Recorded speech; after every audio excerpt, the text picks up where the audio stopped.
Hi guys, it's Arthur here, and I just wanted to say thank you so much for joining this first ever episode of the Just Another Moment podcast. Dani is a spectacular guest, author, mother, friend, and Just Another Moment ambassador as well. She has amazing stories to tell, and she's releasing her book, The Wandering Heart.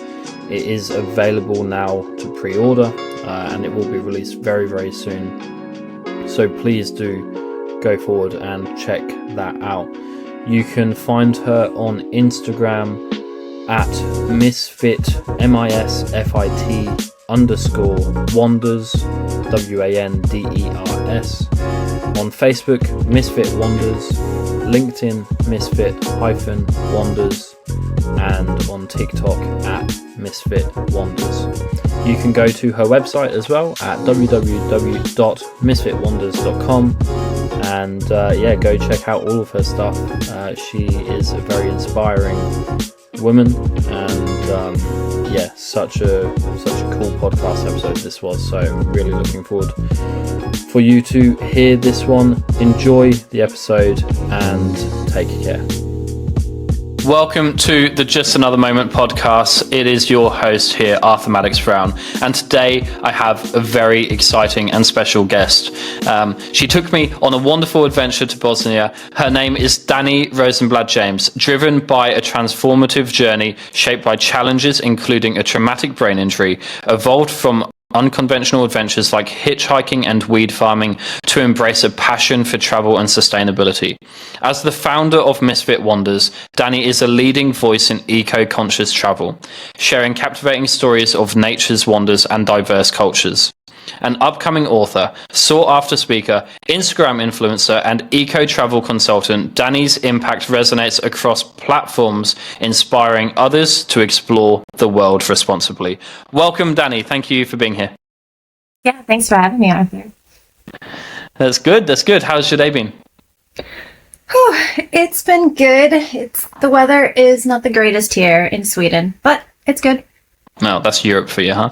So Awesome. Well, tell me about your upcoming book, because that's coming out soon, and I want to just jump straight in there, and then we can unpack a couple of other cool things that you're doing. Yeah. So, my book. So it's loosely based on my traumatic brain injury and how I overcame it, and the journey I went through on the healing adventures, I guess you could say. And you also get little pieces of my past in there as well. So it's like I do every other chapter where it's present and then it goes into the past. And with that, the reader gets a taste of my unconventional life when I was a weed farmer and gets to learn a lot more about me as well. So they get to see how my life was prior to the accident and then after the accident. So they get to see how much I worked. Like I did 12 plus hours a day of work. And then after the accident, I could barely do an hour a day of work without my whole body being in pain. Yeah, wow. And so tell me a bit about your unconventional life prior to the accident, and what does that look like? It's definitely not your average. So when I lived, because I'm originally from the US, and when I lived in the US, I hitchhiked the West Coast for about a year, and then I was a weed farmer for 5 years up in Northern Cali. And that was where I had a gun on my hip 24/7. I had my dog with me. I would go around on the property and check sensors to make sure that there are no bears, mountain lions, or people trying to steal. So that was my life. So it's definitely a different kind of way of living. Yeah, wow. I couldn't imagine having a gun on my hip 24 hours. I don't think I've never had a gun on my hip, so that's why I can't imagine it. So how did you get into that sort of world? Like, what was the sort of catalyst of you going hitchhiking and then getting involved in weed farming and everything else around that? So this actually began, I went on a road trip with my sister in her VW Volkswagen, bus, and it caught on fire. So all of us had to get out of there. And then it was pretty much a bit after that, I was like, I can't put up with you anymore. And my sister and I just clashed really hard, and I was like, I'm getting out of here. And so me and my buddy started hitchhiking from there. And then I just started hitchhiking that whole time because I loved it. It's a great way and a unique way to meet really good people. Because when people think of hitchhiking, they always think of the bad stuff. But, you know, if you go in it with positivity and you have an open mind, you can meet some of the best people. I mean, we got to stay at this one guy's property. He made us a meal, took care of us, and then he dropped us off at a good spot to get our next ride. And then I've also had some weird experiences, of course, but for the most part, I enjoyed that. And when I did it by myself and just my dog, I had so many ladies that picked me up because they were worried about me. And I'm like, oh, thanks. Yeah, that's awesome. And so did you ever experience any like dangerous moments or anything that you felt really uncomfortable whilst hitchhiking? Because you did it for about a year, right? Wow.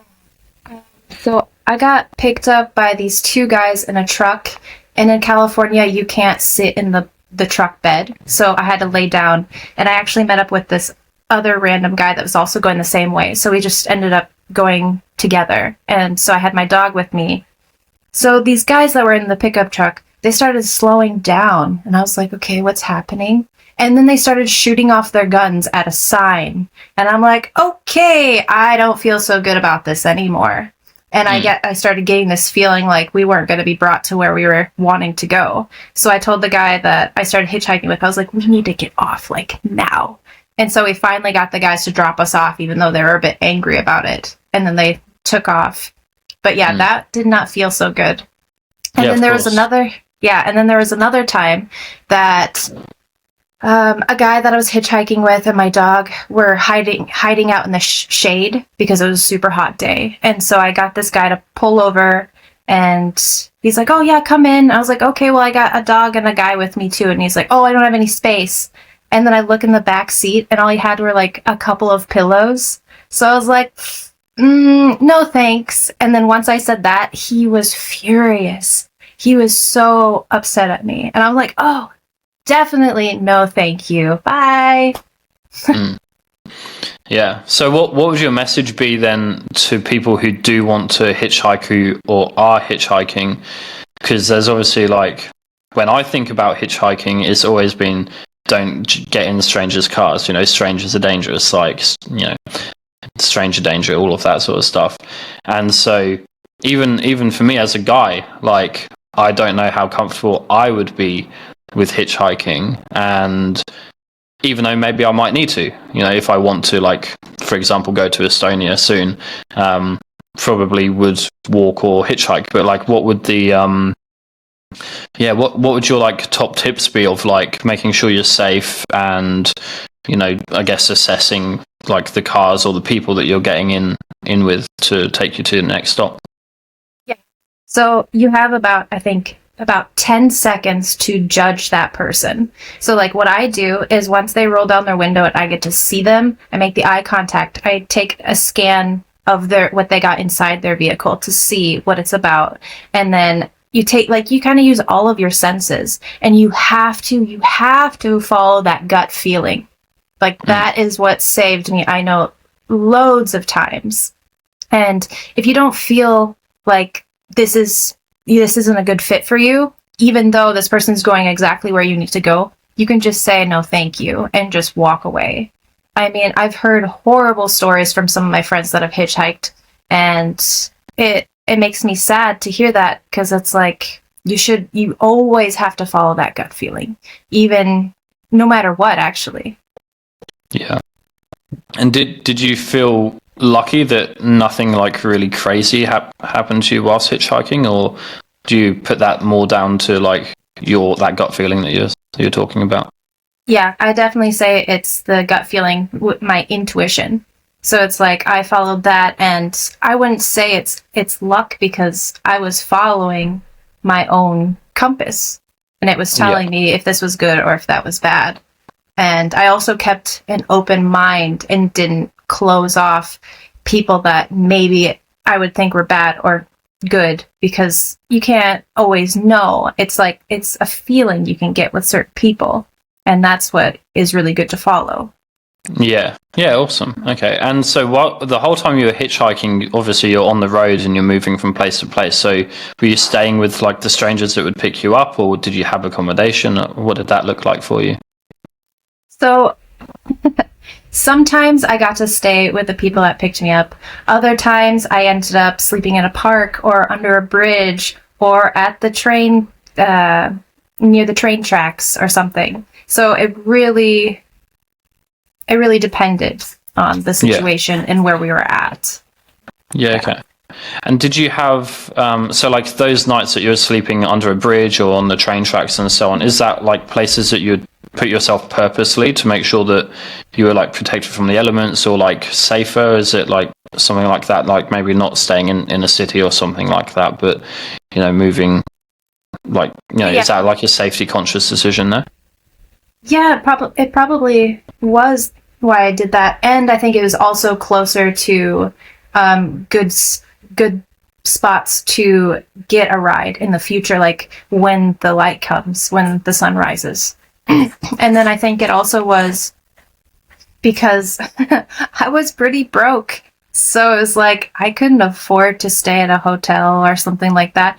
And plus, to find a way to get to the hotel from the road, like to get the rides, is not always easy. In some of those places, it's like you would really have to go out of your way to get to those points. And then to get back is a whole nother journey. Like, yeah, when you're hitchhiking, just to get rides, it can take hours to hours, you just waiting. Or it could be like 10 minutes. So it really depends on where you're at. Yeah, okay. And would you, like, when you're hitchhiking, would you be walking like on the side of the road, or would you just like set up like a space where you can, you know, have cars safely pull over and so on, and then you would just stand and wait for hours and hours if that was needed? So it's a little mix of both. So it's always good to stop at a point where it makes it good for the car to pull over to pick you up. You don't really want to stop at a place where they can't stop, like, or if it's like a really busy road and then there's no pullover area, then it's kind of pointless for you to stop there as well. So it's really good to get to a point where there's a pull off, and that's where you can make, I don't know, a little camp for however long you're stuck there. Yeah, right. That's awesome. And so you did that for a year. And you said you were pretty broke at that time as well. So how did you survive, or how did you live? Was it like kindness of others, or you had like enough money that you could like buy some food here or there? Did you get any paid work or opportunities or anything like that whilst hitchhiking?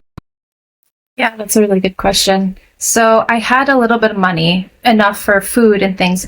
And I found out that many people that would pull over to pick me up loved dogs. So since I had my dog, they were like all about giving him food, taking care of him. So I was like, oh, I don't have to worry about him. That's awesome. Yeah. And on top of that, I ended up finding odd jobs. So it was like, one of the jobs I ended up doing was working on people's lawns and weeding it or some things like that. So it was just little odd jobs that I could find. And it really came from talking to the right people. And some of those rides I got, they were willing to help me out as well. So that was very awesome. Yeah, no, that's awesome.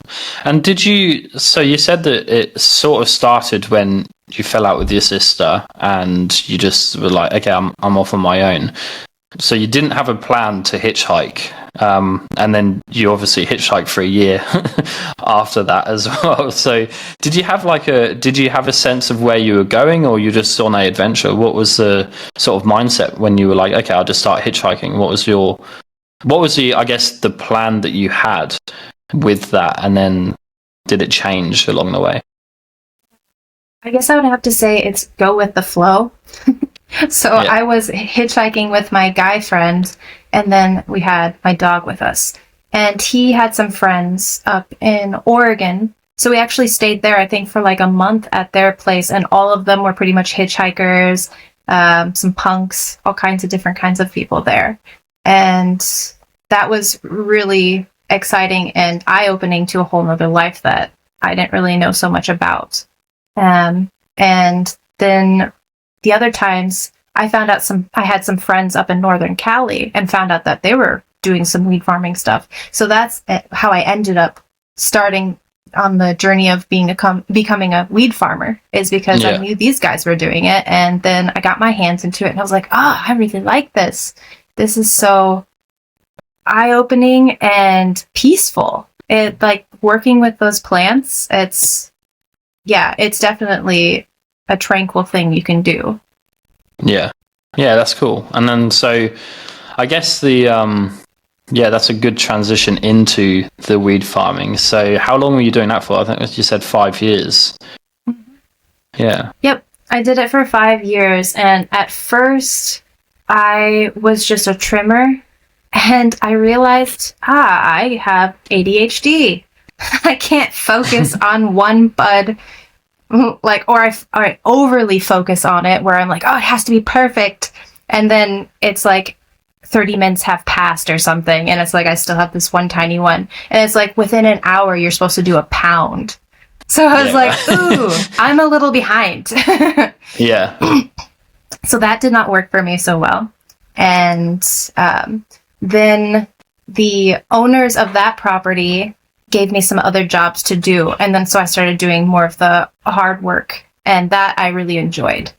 And it was, I think the next year is when they're like, you should become one of our weed farmers. And I'm like, yes. So then I started doing that, and I was a weed farmer at, I think, three or four different properties the whole time I did it. And it was that last, so it was that last property that had such an impact on me, because I connected so well with some of the locals in that town. And all my experiences there are one of a kind. Yeah. Yeah, awesome. And I guess with the weed farming, because I'm from Australia, so, any cannabis basically is not allowed at all. So how was that for you? And how old were you at the time that you got involved in this? And then, like, what was the legality of it as well? Was it very out of the realm? I think I was 21 when I started that. Yeah. Wow. And it was in the gray zone at that time. So it was like, it was accepted, but it was like, you can only do so many, and you have to do this or that. And so it was a little iffy, but it was still okay at that time. It was just that working on a couple different properties, you kind of have to make sure that you're following the little guidelines with it all. Yeah, okay. Yeah, that makes sense. And you mentioned that you had a gun on your hip 24/7, keeping out, like, the mountain lions and the, like, other animals, wildlife and so on, but also people. Did you have experiences where you were confronted with people, like, coming onto the property and trying to steal stuff? I'm actually very fortunate enough I didn't have to deal with that. However, that property that I worked on, the year before I worked there was a standoff with the sheriff and the people that are trying to steal.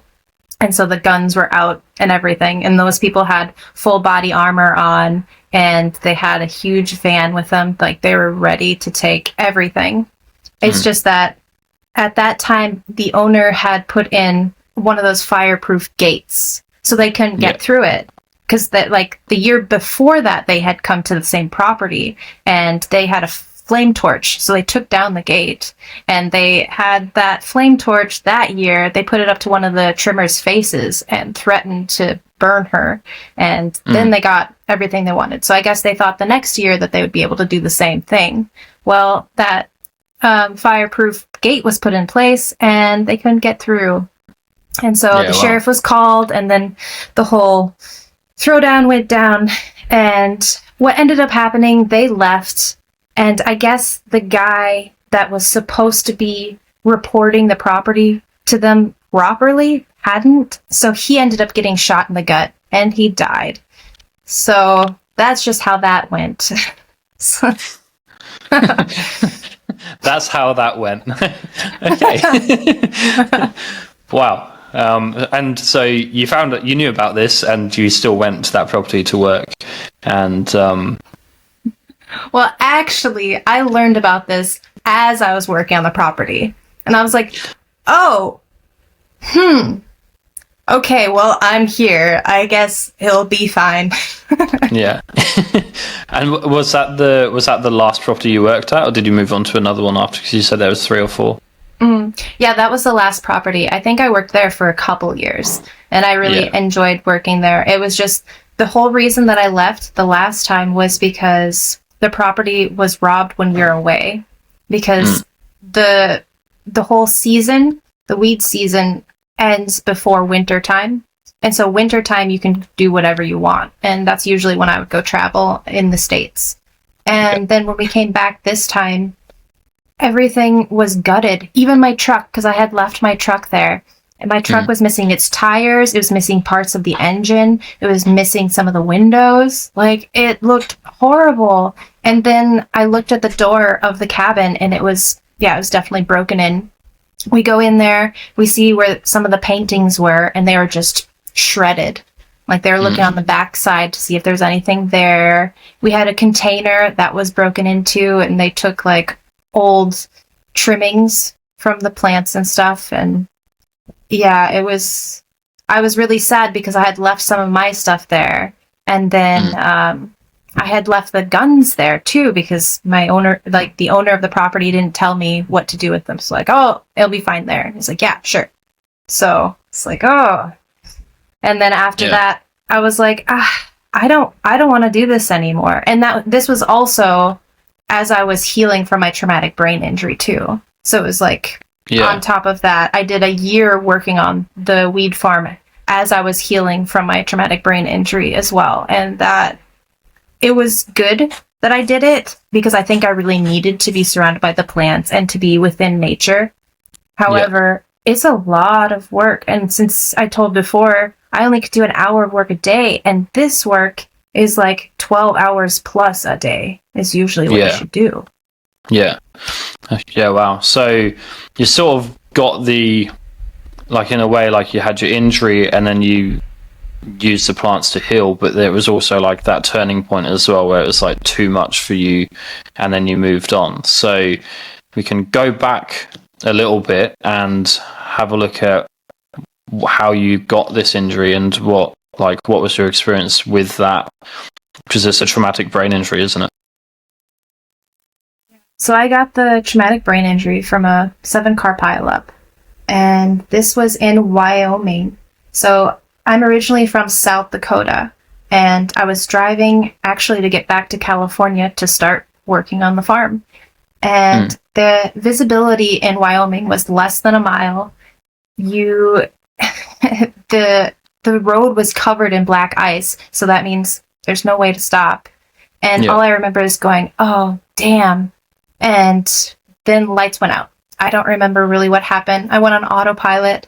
It was me and my dog in my truck. And what ended up happening is I clipped one of the vehicles, and then I did a whole 360, and the whole back of it was hit as well.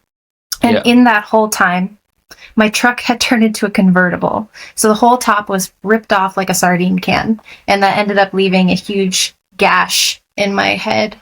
And I had blood gushing out. And I was so lucky that it was so cold, I didn't have to have a blood transfusion. So thank you for that.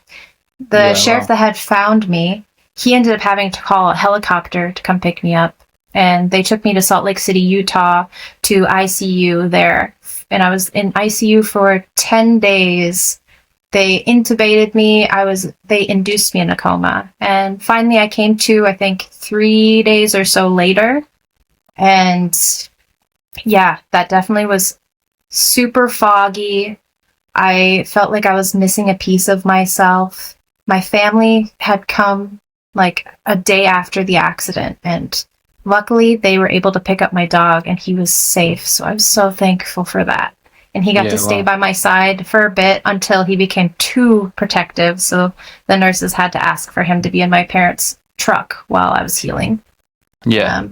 Yeah. And then that whole time, my equilibrium was off. Like, I couldn't be in any dark room without falling over. I had troubles taking showers by myself without falling over. I had to relearn how to walk, how to use my brain. It was hard time, and then on top of that, I had the piercing pain in my head and feeling lost, frustrated, not understanding what was going on with me. And then, like, in that same instant, I had that inner voice say to me, "This is but a moment." And, like, that was my light at the end of the tunnel, because I realized that I wasn't going to be like this forever. And just knowing that was like my salvation. And I became so thankful and grateful that it wasn't as bad as it could have been. Like, I learned I was almost decapitated, and I also had fractured my neck, so I was almost paralyzed for the rest of my life. So I was so thankful that I had missed all of those different ways I could have gone. Yeah. Wow. And so yeah, you can't even like imagine that. And do you have much memory from that time, like the immediate aftermath of the accident, or is it just a blur for you now? It's definitely a blur, and I think I heard from someone that if you've been induced in a coma, it's a bit harder for you to get those memories back. But I think it was my body kind of protecting me as well. Like, that's kind of why it went on autopilot. It didn't want me to get hurt more than I had to. And I know that I seem to have to, I had to have the hit on the head to slow down. Because before that, I was just a party girl. I was about just doing the things at that present time, but I wasn't thinking of my future whatsoever. And so I need to literally get that hit on the head and realize that I wasn't where I wanted to be, and there is so much more I can do. Yeah, that's amazing. And so you said that was a couple years into your weed farming, and so you're about 24, 25 when that happened? Mm-hmm. Yeah. Yep.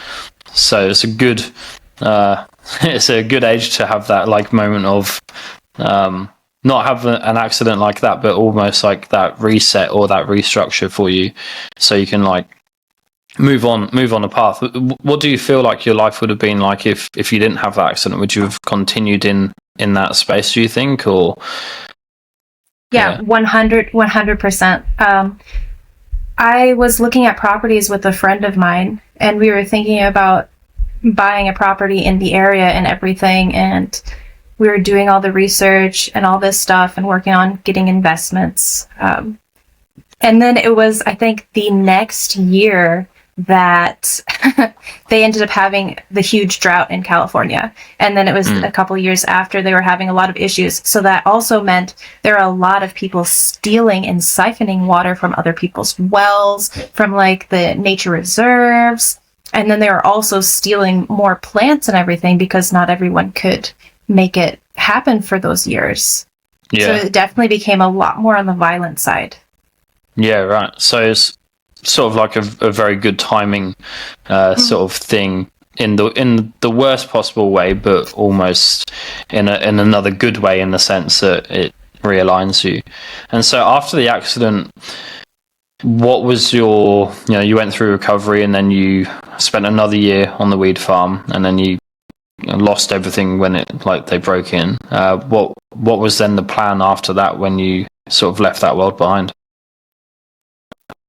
So it's crazy to me when I reflect back on it. It's like I was in the ICU for the 10 days, and then I passed the test and everything. I did all this without medication because I wanted to feel what my body could do and couldn't do. And then once we got back to South Dakota, I stayed there, I think, for a month or two to work on healing and all that. And nobody wanted me to go back to the farms. They all wanted me to stay and work on healing. But I felt that pull that I needed to go. And so I went and started doing all all that kind of work after a month or two after a traumatic brain injury. Like, I mean, that's a bit crazy. So then I did all that, and then I think it was through the whole experience when we went back and had all this, seeing all of the things that were stolen and everything, that's when I realized that, oh, I think we should just go back, because I wanted to be with my family and friends. So then we went back. Oh, and then all this mix. I got married, I guess I should have mentioned, to my Swedish hubby, who had my back through the best of times. So it's like the whole time that I was healing on the farm, he would see me in such pain, and he would be literally putting me to bed and telling me to stay there, because he could see that I was overdoing it because I'm a bit stubborn. So he was definitely a lifesaver and helped me save myself, myself from me. But yeah, so we ended up going back to help my parents with their business, because my father had a roofing business, like on the top of the houses, working on that. So we did that for, I think, a couple of years to help them, because they definitely needed the help. And that was super, super stressful, because I became the secretary, the person with all the paychecks for everyone, the one that orders all the material, the ones make sure all the jobs are being done properly. Like, I was doing pretty much all of it. And this is when I'm healing with my traumatic brain injury on top of that. So, I mean, in that sense, it was good, because I got to use my brain and help it be able to heal and see what I can do. I didn't limit myself. However, I also didn't know when to really pause until I was in so much pain. And that, I think, was another thing that it was good that we got away from that when we did as well. So after those couple of years, we moved to Sweden, and now we've been here for 6 years. Oh, nice. Wow. So that's it's a big shift, and I think you commented on one of the posts that I put up on Facebook recently, where I was asking if it was like adventure, community, or education, which is like one of the, like, what's best for your mental health in a way. That was the question, and you said definitely adventure, like getting out into nature, and that, like, nature for you is like the biggest healer, and sort of resonates in the sense that you had that experience after your injury, that you went back into nature, and as a weed farmer and so on, and then now you're in Sweden, which is very very natural, I would say. I've never been there myself, but there's lots of things to do there. And how did you find that move, right? Because you've obviously had a life in the US, and you've been traveling around, and how was that move over to Sweden? Well, I think what helped it the most was when my husband and I were just friends, he invited me on a trip to Peru. And that was my first solo trip out of the country. And when I did that, that's when I fell in love with travel. And I also fell in love with nature, because we went in the Amazons. We learned how to hunt for fish with machetes, and we caught 8 fish. Wow. That was so awesome. Did you just remember that just then? No. It just seems like you're like, I remember that. I think it's like when I think about it again, it always makes me excited, because I'm like, oh yeah, because it was such a unforgettable experience, and that is what brought me alive to the whole traveling. And then I also realized at that time how important nature was. And then it was when I was healing, then I learned even more so how impactful the nature is for our healing. And that's for pretty much any kind of healing, physical or mental. Because I mean, on top of me having my physical issues, I had a lot of stuff going on mentally. Because it's like I had a battle going on within me, where it's like I kept telling myself I'm not worthy, I'm not good enough, I'm just broken forever, and all this stuff. And it's like I would kept pushing and seeing how far I could go, because I didn't want to limit myself, because I knew if I had done that, I would never be able to overcome it. And that's something I didn't want to happen. I mean, it's a incredible story from from the accident, and then to going through that with no medication, no pain relief or anything, like feeling everything. And like a couple months ago, you just climbed up the highest mountain in Bosnia.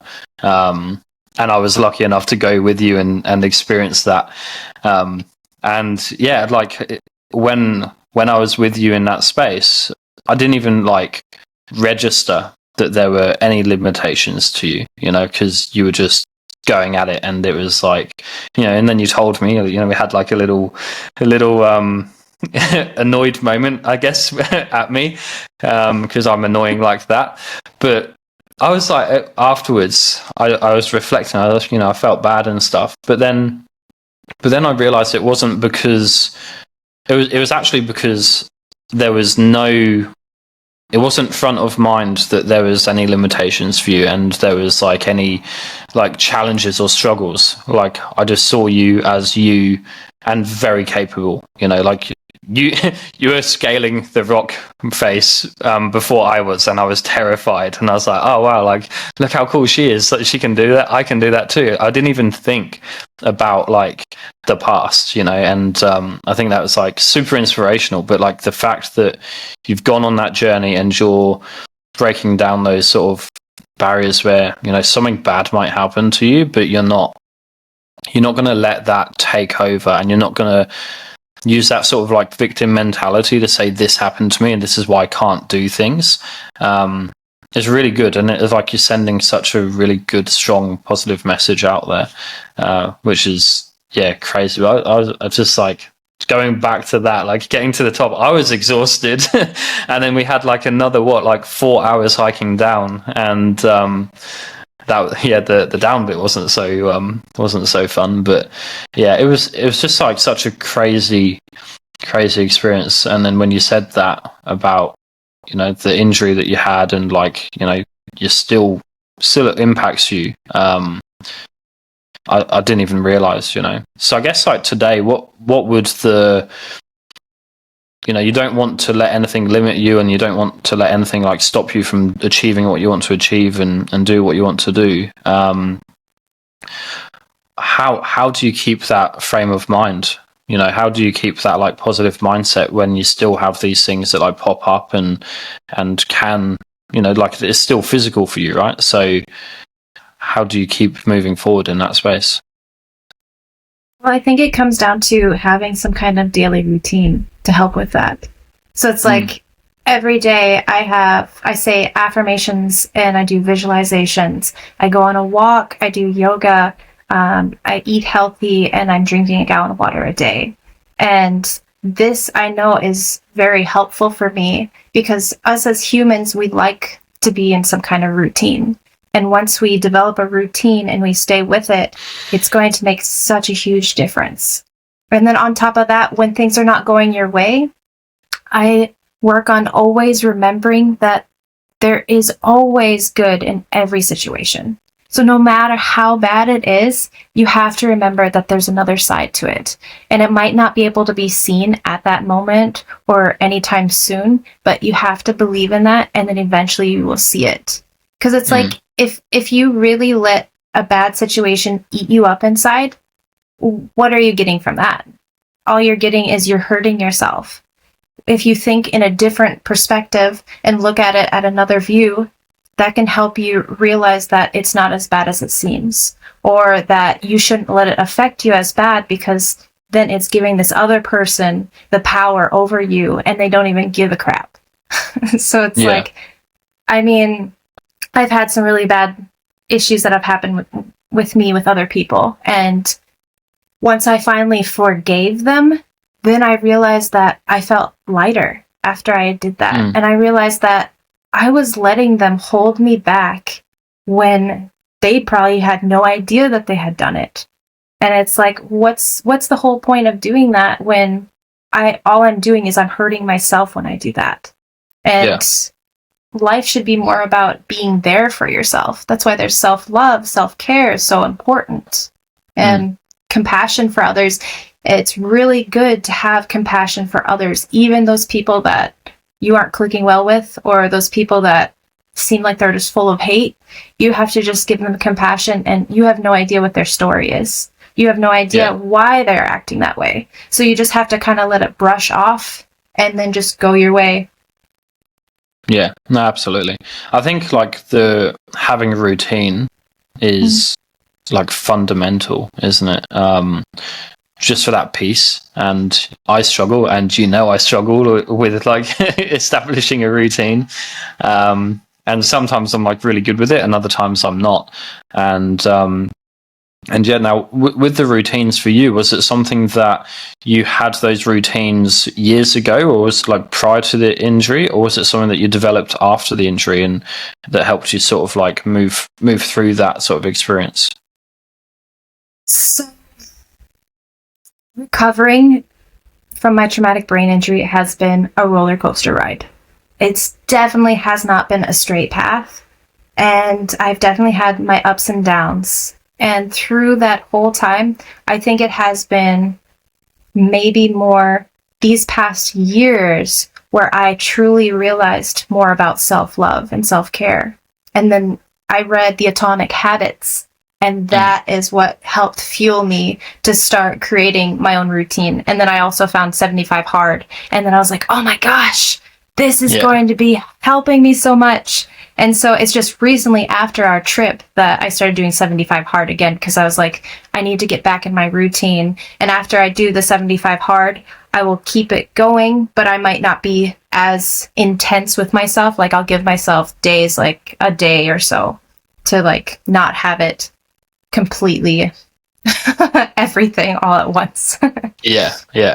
I think it's, definitely. I think with routine, it's like I try to play by the rule of don't skip twice, so if I miss a day of doing something, like whether it be like, go like if I have a set time to go to bed at like 10:30, if I miss it, then the next day I have to achieve it. Or if I miss going for a walk or doing push-ups or something like that, the next day I have to achieve it, because if you miss twice, then you're more likely to miss the third and the fourth and the fifth and so on. So so that was really, I think that's one thing I sort of try to stick to, but it's one thing I tell all of my clients as well, like trying to build routine. This is what you need to do. And then even if I struggle with it with myself, I can see the benefits that it has for my clients as well.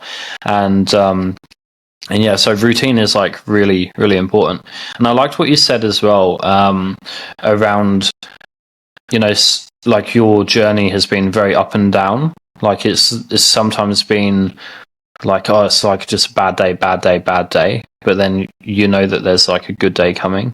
And I always have this saying, I've got like two things, but the first thing is the way I look at bad days, like with my own mental health, is it's a bad day, and it's like a cloudy day, right? So you could look outside and go, it's clouds or it's raining or something like that.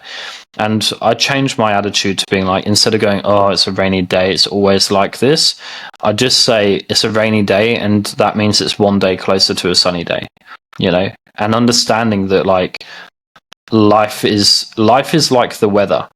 It always moves forward and it always changes. So sometimes you're going to have that sunny day, sometimes you're going to have those cloudy days. And when it's a sunny day, it's about appreciating that, making the most of those sunny days. And when it's a cloudy day, it's just going, I've been here before, I've got through this before, and I know I'm one day closer to that sunny day. And that's something you said before. It's like made me just connect back to that message. Where it is so important to know that, you're struggling, but if you're doing the actions to help with that, to get out through those routines or through those actions and habits and so on, then you will get that sunny day a little bit quicker. Does that make sense? Yeah, 100%. Yeah, I think it's about prolonging the positive moments in life and reducing the not so positives, right? There's another thing that I think of when you say that is your wording. Like, instead of being like, oh, it's such a bad day, or it's always like this, you could be like, oh, I get to play inside instead, or, oh, I get to have more time with my friends doing this instead of going out and doing whatever you were going to do. So it's like, seeing the positive in it instead of being like, oh, negativity, blah, darkness. Yeah, yeah, absolutely. It's funny, like the change of one word in a sentence sometimes can create a whole new meaning. I had this conversation with someone yesterday, and I was talking about like my depression that like I've had for like 15 years and so on, and he said, instead of saying my depression, because that's taking ownership, that's saying like depression is within me, like I own that.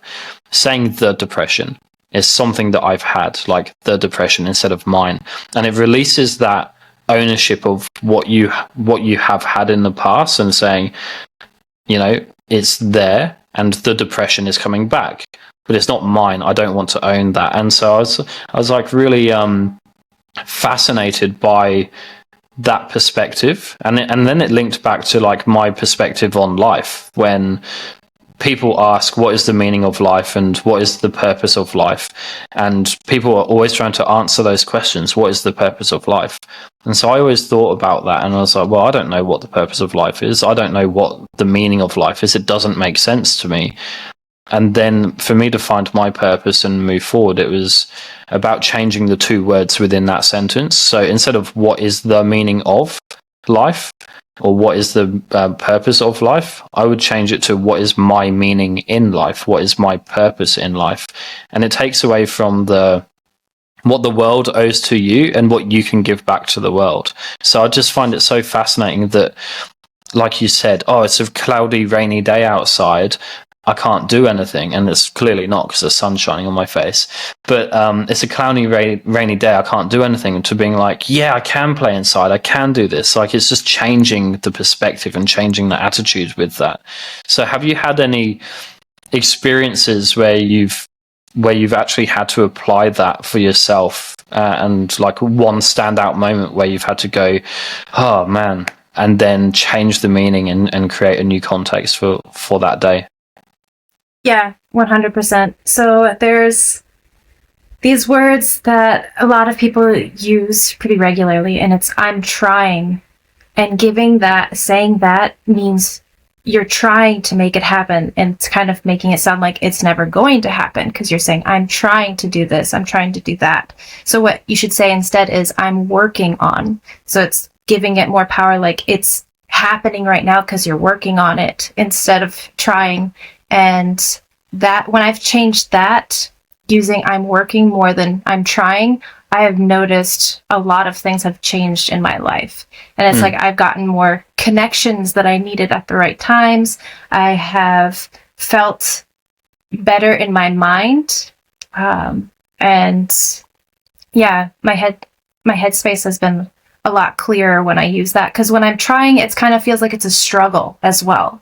Because when you're trying something, it doesn't fully mean you're there yet, and you're maybe having trouble getting to the destination you're trying to get to.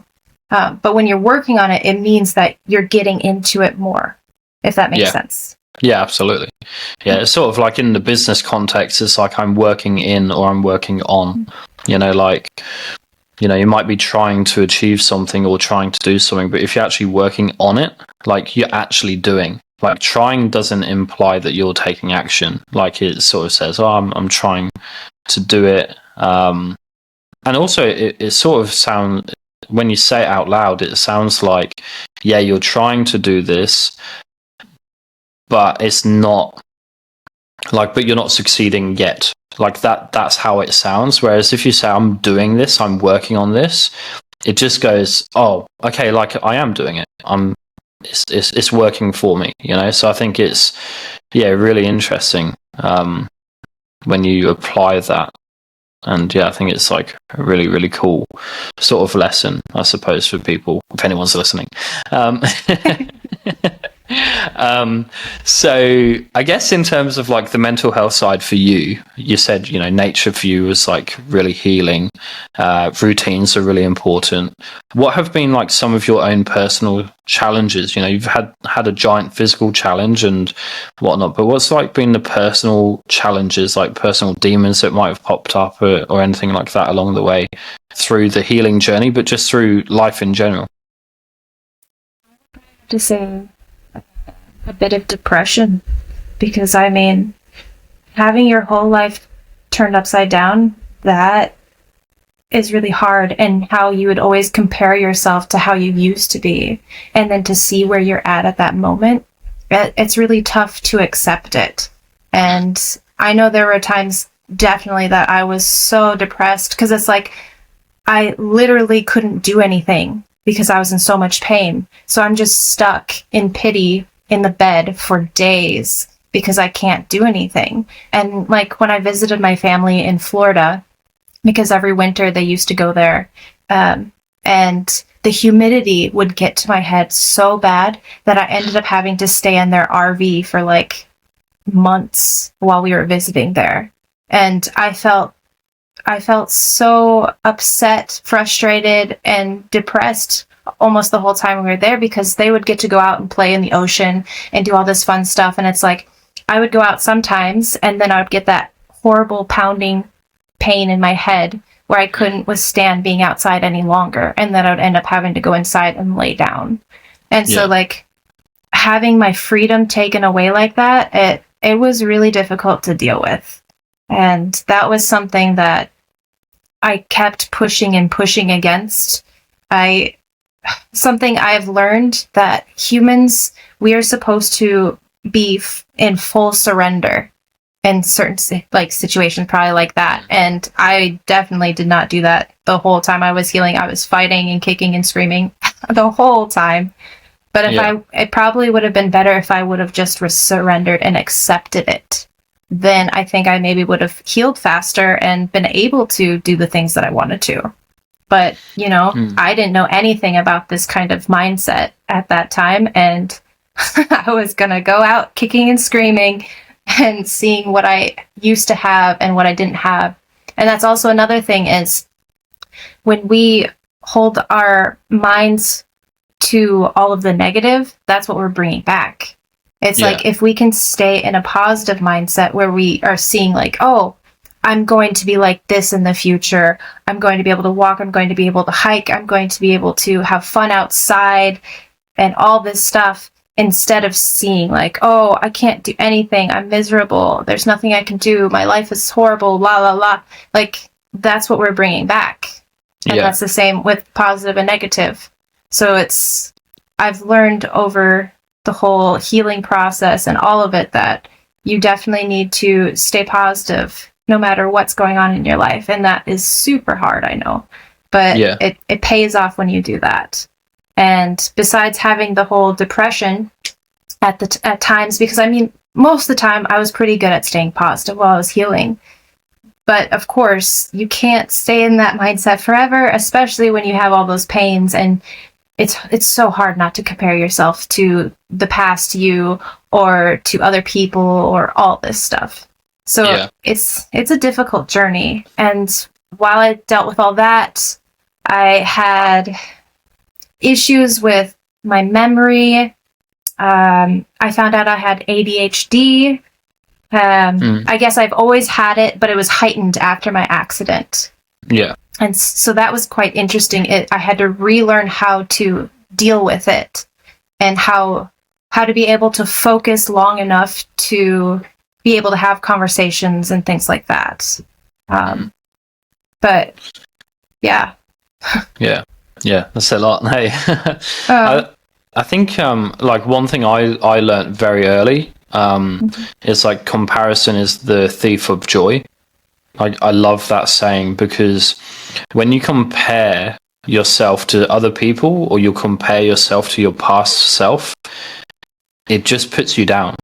Because unless you're comparing to someone that might not have as much as you, but then you might just feel like a bad person for being like, I've got more, right? So it really steals your joy. Because if you go, oh man, look at this person, he's got XYZ, or they've got XYZ, then you're in that space where you're going, well, why don't I have that? And I wish I had that. But then when you have that, eventually you work hard and you get that, then you end up in a space that you go, there's someone else who's got more. And then so you're always trying to chase something that is because someone else has it, and it's not because it's like authentic or genuine to you.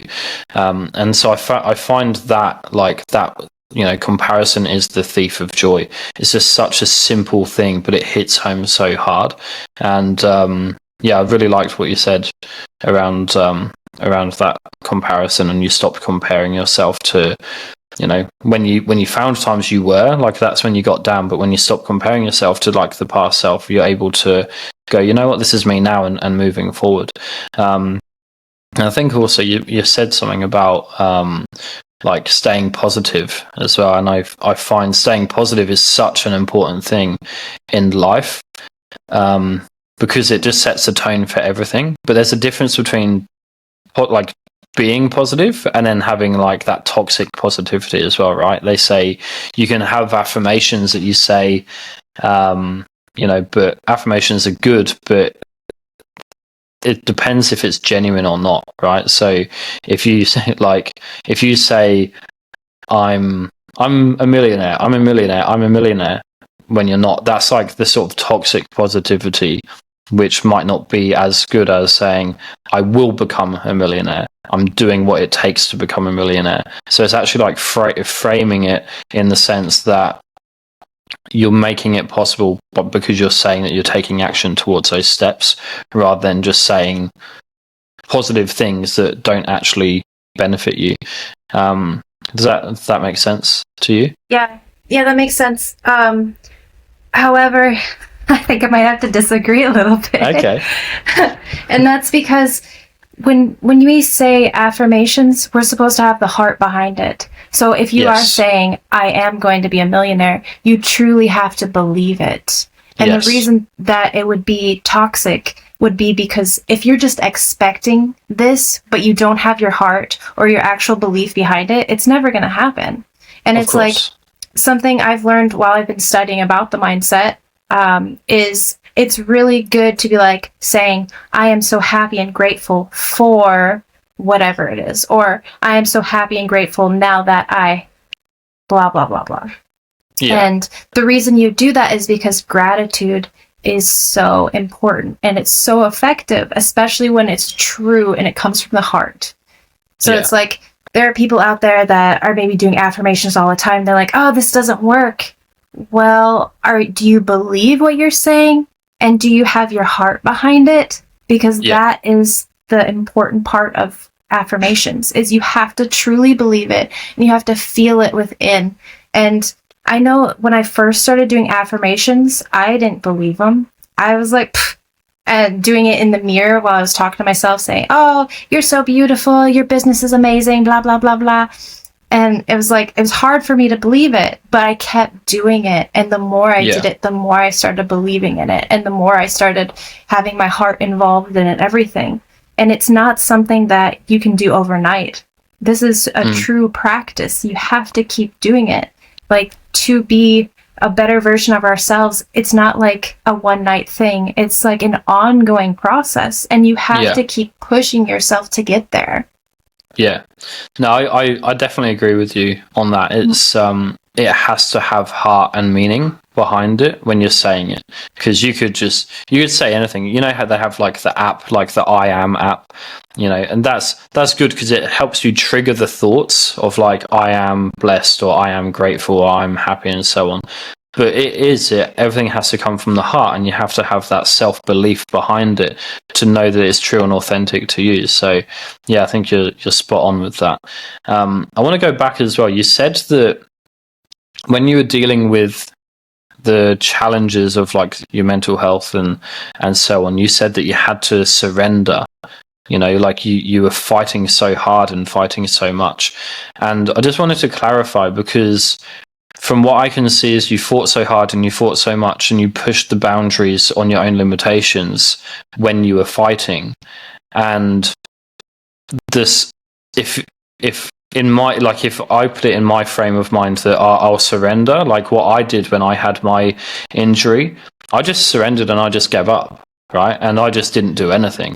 So I think for you meant surrendering in a different way, where surrendering to like what you needed to do to heal, perhaps. Whereas for me, I just surrendered and said, well, I can't do this anymore, and I can't do that, and and then I just got in a really bad headspace, being like, well, what is my life? There's nothing that I can do now, right? Whereas for you, it's more surrendering to what's going to benefit you to really help, whilst you're still pushing those boundaries and testing your limits. So I guess I would see what you did more as giving up than anything. And surrendering, like, as I see it, it's where you're letting what needs to happen, no matter what the situation is. So, like, for me, for example, when I was saying I was in Florida and I had to stay indoors and everything, that's what I needed to surrender to and accept that that's what needed to happen in order for me to heal, because I had so much pain outside and I had to listen to my body, which was hard at that time. And for you, when you were going through your healing process, you probably needed to push your boundaries a little bit, like all the other times I've done. And what you did instead is you gave up and you felt like you were surrendering. But in this case, I think it was more of giving up and feeling like you probably got lost in that headspace of depression like I have in the past, where you're like, oh, comparing yourself to the past you and seeing where you are at that moment. And that's probably what happened. Yeah, absolutely. I think you're spot on there. And that's really good to like define that as well, because different people would perceive the word surrender in different ways. It's like, so surrender for you is the acceptance of what is required for you to heal properly, so then you can do what you want to do, versus giving up, where you just go, well, this happened, now this is my life, right? Like, it's so I really like that. Thank you for explaining. So I guess what's your, going into like travel, you've had many experiences, and like hitchhiking for a year, and going to the Amazon, and living in Sweden and Bosnia and so on. What's your favorite travel experience you've ever had?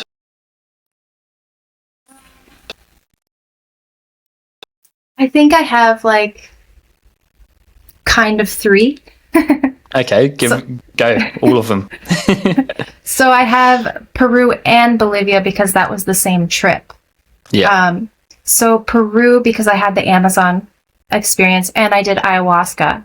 That was mind blowing. I need that for another podcast. Yes. And then Bolivia, I met some of the most nicest people I've ever met there. I mean, I ended up going and climbing the deepest canyon, or one of the deepest canyons, Colca Canyon. And that's like in between Peru and Bolivia. And I did that with an American girl and an Australian girl. And we did that and everything. I ended up walking my shoes to their death. Like, they literally melted because it was so hot, and I had crappy shoes because at this time I didn't really know much about hiking.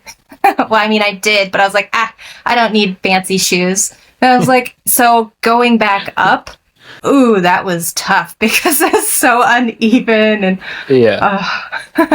but yeah, that experience for Bolivia. Oh, and the salt lakes in Bolivia are amazing. And I just, locals, meeting all the locals, that is something I love when I'm traveling, is meeting the locals, trying the cultures they have there, traditions, just literally experiencing the country is my favorite.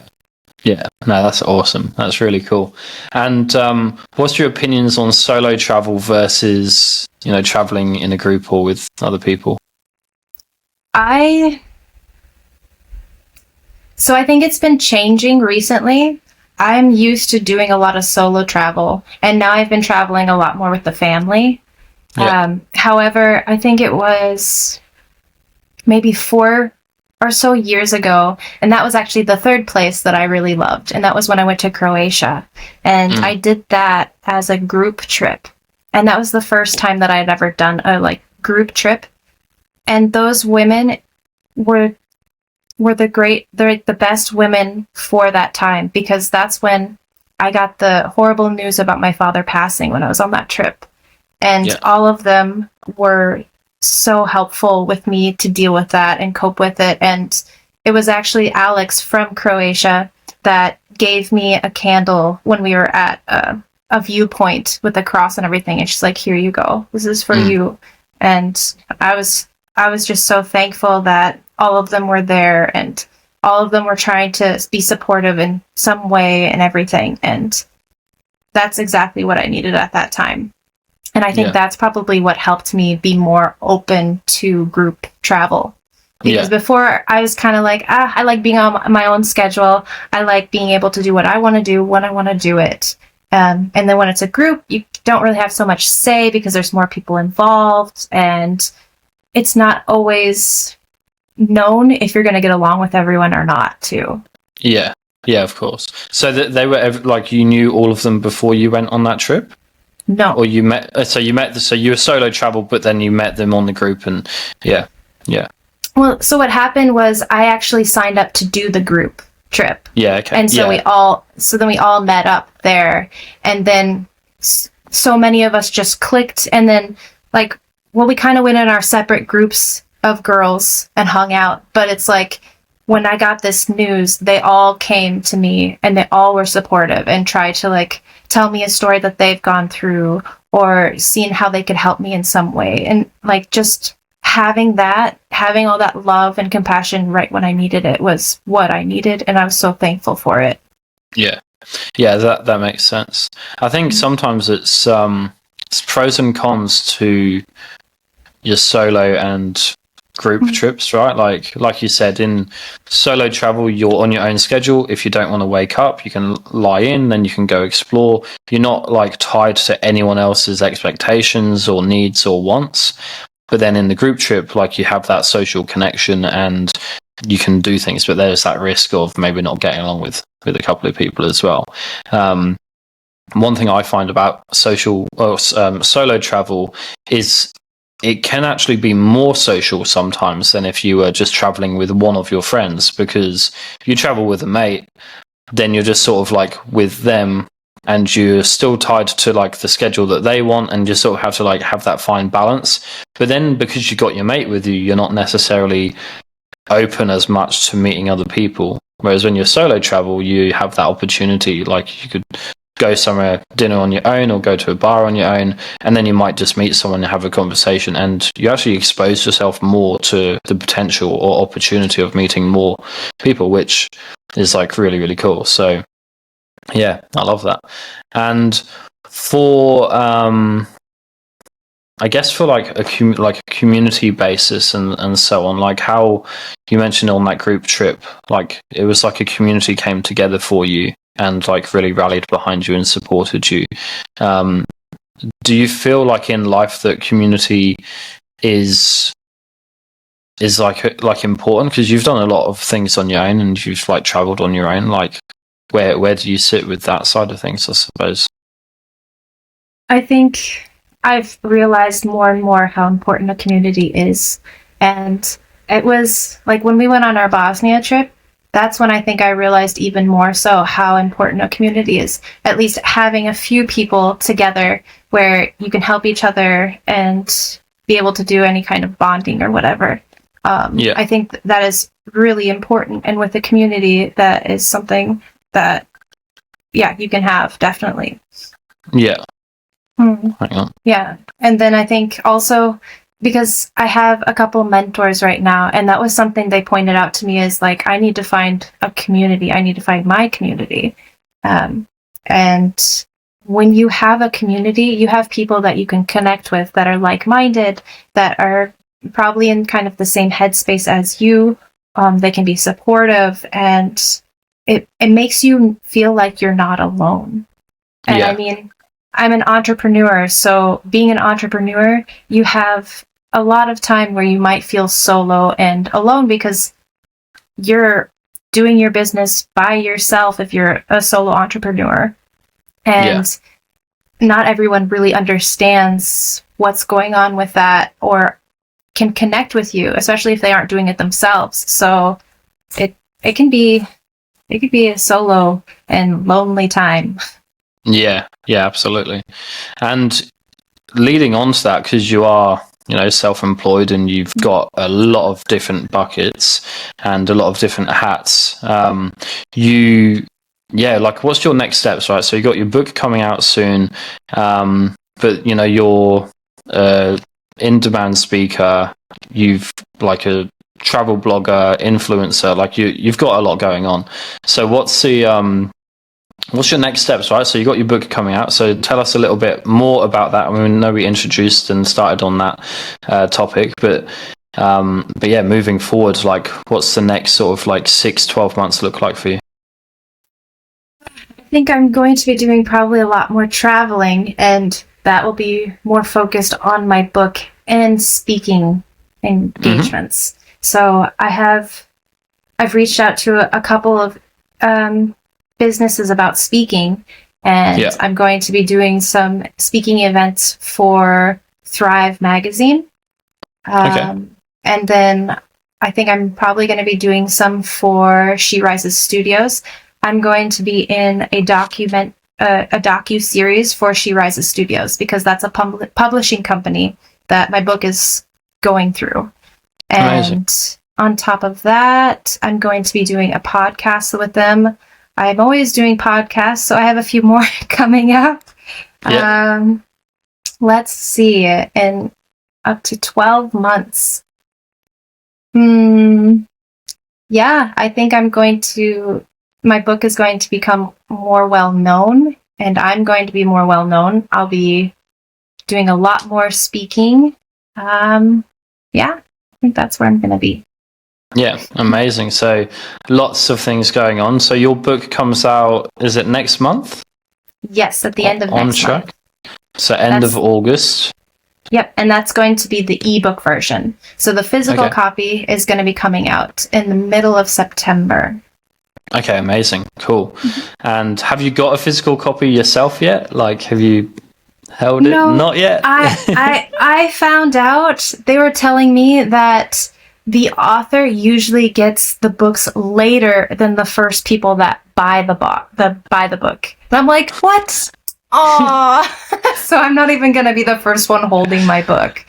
That's okay. That's crazy. Just get someone to do a quick print, just a limited edition hardcover, Yeah, but that's okay. Amazing. Yeah. And what can people expect from the book? Like when people go to buy your book, even if it was like the online version or like the physical copy, what can they expect to see in that book? Because you got a life, you've had a journey. Yeah. So in that book, it's written in first person. And so when a reader is going through the book, they're going to be pretty much teleported through all of it that I've done and been through. So they get a taste of my weed farming life. On top of that, they get to go through how difficult it was for me to heal, and the process I went through that as well. And they get a taste of within my mind as well. So as I'm healing, I did a lot of within work. And it wasn't until I started writing this book that I realized that I was doing a lot of meditation when I was healing. And I didn't even realize it. And the reason I didn't realize it was because on the outside, people would look at me and they would think that I'm just dazing out. But what I was actually doing in that time was I was going within myself and I was healing what felt like it was off.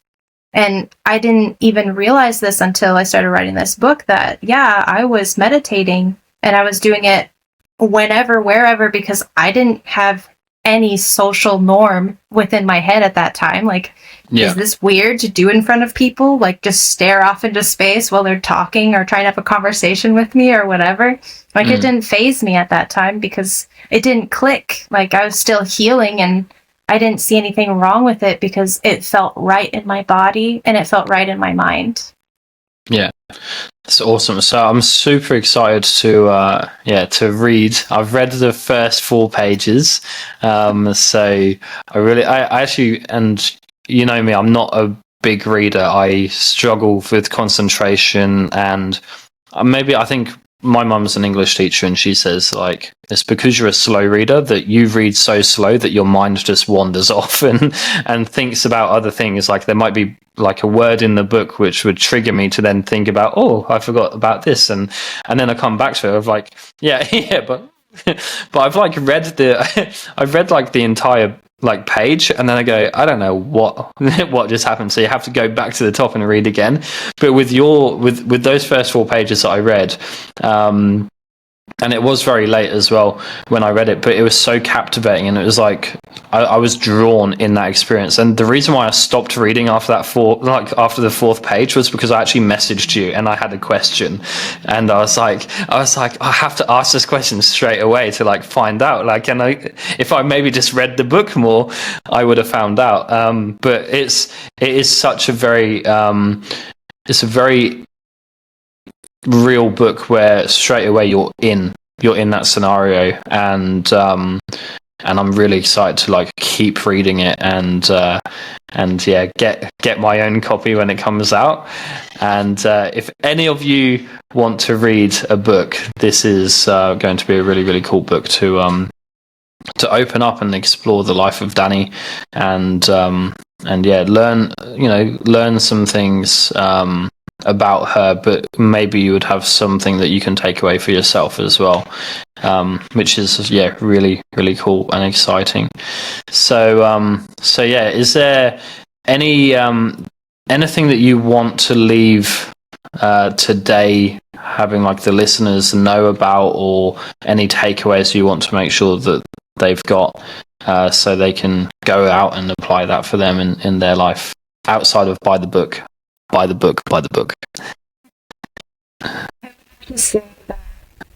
There's a quote that I used when I was hiking Yosemite Falls after my accident. It was the first hike I did after my accident, and I would say slow and steady wins the race. And I would just repeat that, slow and steady wins the race, the whole time, because as I was hiking that, I had to take breaks like every couple minutes because I had that pounding pain in my head and tears running down my face, and just I felt like giving up so many of those times, but I kept pushing forward.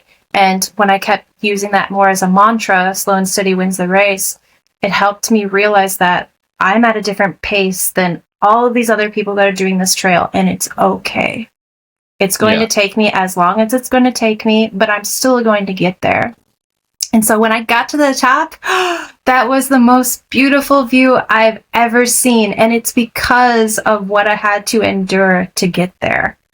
Yeah. And I just want people to realize that, life is not easy. It's not hard. It's what we make of it. Of course, it still was really hard for me to do that. It was bloody hard for me to do that. But since I remembered that slow and steady wins the race, that is what helped me so much. So I love it. Yeah, it takes me to like one of my sayings. It's like progress, not perfection. It's like you'll never be perfect at anything. You'll never completely get something right, unless it's a very easy multiple choice quiz. But you'll never be perfect. There's always something to improve on, and so it's about making progress in each step. And you don't have to sprint. You can go slow, and as long as you're moving forward in that space, it's that's the main thing. Is if you're making progress and you're taking steps forward to achieve that goal, then beautiful things can happen. And like you just said it there, when you're hiking up, you have to take those breaks. You have to stop every now and then, and it's frustrating, and it's so aggravating sometimes. Like I had that experience on Kilimanjaro, and you stop, but you just want to keep going and you want to get there, but there's no rush and there's no race with it. You run your own race, you have your own pace, but when you get to the top, that's a reminder of all of the physical challenges, limitations that you may have had in the past, but it's also like the reminder of like how strong you are mentally to keep going, because you don't have to, like you don't have to go up to the top. No one's pushing you, no one's forcing you. But it's like that own drive and determination within that gets you there. And I even saw that with you in Bosnia. It's it was a big long day, and it was more. I actually think getting to the top of it was like the easy bit, right? Like it was hard. Getting back to camp was impossible. It was so long. And it was like, but it is about that, isn't it? It's the experience, the journey. It's not always it's not the destination, it's the journey that counts, because when you go on the journey, you learn more about yourself physically and mentally than you would if you just stayed home on the couch. So get outside. Explore nature. But I just want to say thank you so much, Dani, for being here today and being a part of the podcast. Episode number 1. So I'm really happy that we met through like the Just Another Moment community. I can't even remember how now, but like I know we met and we've connected, and we've gone to Bosnia together, and we are trying to do something amazing together in the world as well, which everyone listening to this podcast know the Just Another Moment dreams and visions and so on. But I just want to say thank you so much. Like, you've been a massive support for me with building out the business and building the community. And you're just a really great, genuine person who has only good intentions at heart. So, Misfit Wanderer, absolute legend. And but you're a wanderer too. There's another company called that. Is there? You're joking. Oh well, Misfit Wanders. But you are a wanderer. You're an explorer. You're a traveller, and you got so much value to give to so many people. And just thank you so much. And you're just great. And everyone, go check out any podcast episode that she's ever done, and listen to the whole thing, and also get her book as well.